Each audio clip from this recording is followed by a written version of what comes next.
to enter his 24th season in the NBA, but where he will play still remains a mystery. All we know is that it won't be in LA and that LeBron is currently evaluating his options. Here's our own Shams Charania with the latest.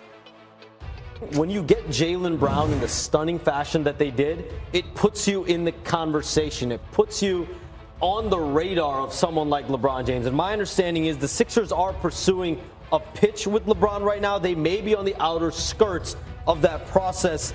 It has been late developing for them, obviously, because this trade just happened.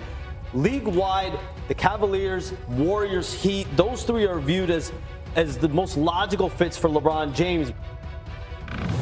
All right, here we go. Settle in with the latest on LeBron James, joined by Vince Goodwill, Monica McNutt, Tim McMahon with us as well. Vince, we'll start with you. Sixers, best destination right now for LeBron James? So much to your disappointment, Joe, absolutely not. No, sorry about that.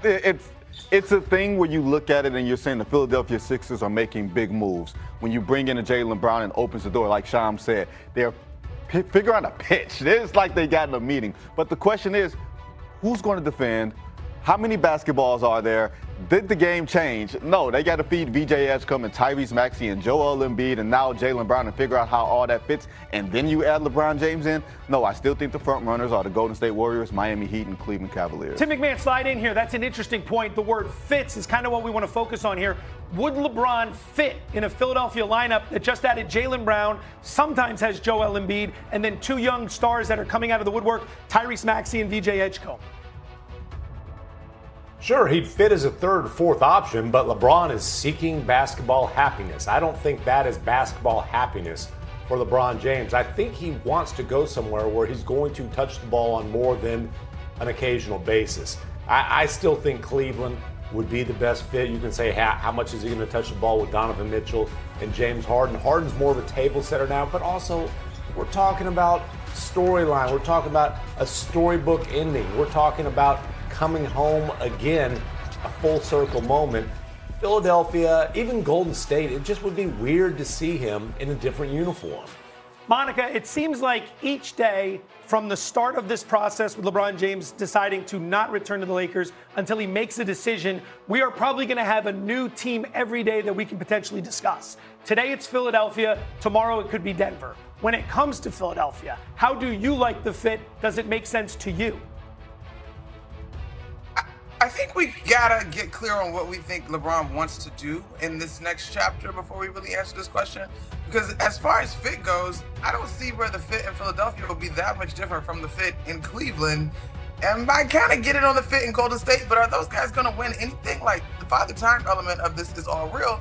In Miami, I got so many questions about Miami. Like, what in the world is going on over there? So to me, I think, what does it look like to be a fourth option, a third option? Does he want to just have fun vibes, like enjoy the last few years of his career, or does he want to be in a position where he's playing meaningful basketball? And I would think that the meaningful basketball piece of this cannot get lost, because otherwise, why are you doing this? So to me, Philly is not as much of an outlier as maybe my good friend Vince made it sound when we started this conversation. I personally am with I'm with Tim in terms of the storybook of Cleveland of it all. But when we talk about fit, like, I don't think that these places are all that far away outside of Golden State because of the previous relationship he has with the Olympic team and Steph. McMahon, slide back in here. I saw you laughing and shaking your head. What do you think the bigger deal should be to LeBron right now, the roster fit or the championship aspirations? Listen, I'm not going to sit here and tell LeBron, one of the greatest players of all time, what his priorities should be. But I know he cares about legacy. Honestly, he cares about the storyline. He's had a film crew following him around. There's going to be a documentary produced about all this.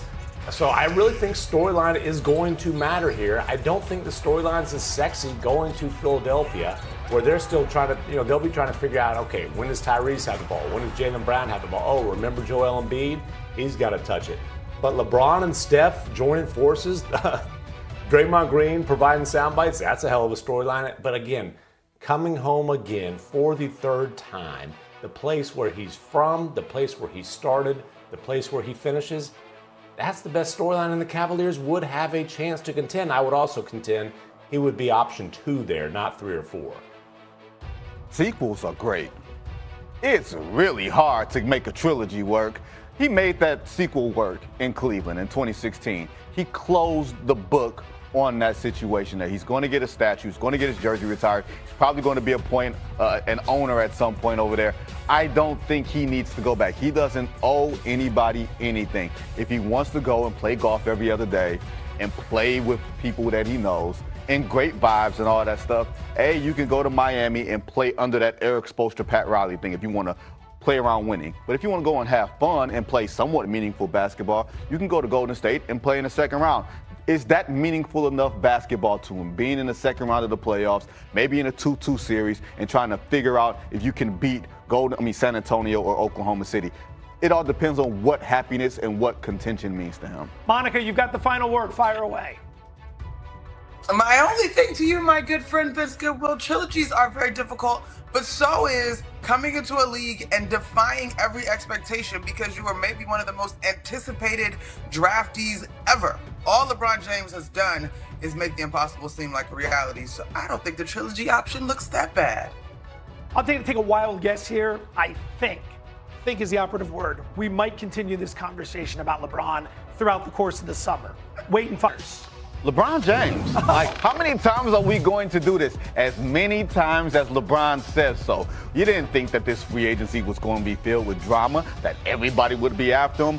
Wrong again. We went through this in 2010, 2014, 2018, and now we are doing this where the entire league is at his whims. He can tilt the axis of championship teams and contention based off of where he signs. And who would have thought we'd be doing that at age 42? Nice of something to finally break his way. Monica McNutt, who's your big winner in free agency so far? I got the Philadelphia 76ers. I think this is going to be one of the most impactful or the most impactful move in the Eastern Conference. In fact, I just think the dynamic that Brown gives you alongside the speed of Edgecombe and Maxey, and who knows, what if Joel Embiid has one of his better seasons? Like, this is going to be a team that you have to deal with on both sides of the basketball.